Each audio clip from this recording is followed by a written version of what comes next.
Security forces का शुमाली वजीरिस्तान के इलाके स्पिन वॉ में खुफिया मालूमात पर ऑपरेशन। फायरिंग के तबादले में 4 खारिज जहन्नुम वासिल। ISPR के मुताबिक मारे गए खारिज के कब्जे से असलहा और गोला बारूद बरामद।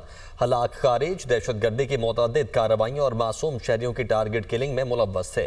इलाके में मुमकिन खारिजियों के खात्मे के लिए सैनिटाइजेशन ऑपरेशन जारी है।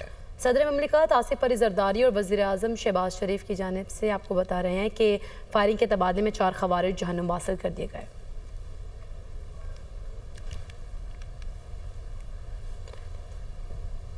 सदर ममलिकत आसिफ अली जरदारी और वज़ीर आज़म शहबाज शरीफ का शुमाली वज़ीरिस्तान के इलाके स्पिन वॉ में 4 खारिजियों को जहन्नुम वासिल करने पर सिक्योरिटी फोर्सेज को खिराज तहसीन। सदर ममलिकत ने पैगाम में कहा, सिक्योरिटी फोर्सेज दहशतगर्दी के इफरीत के खात्मे के लिए कार्रवाइयाँ कर रही है।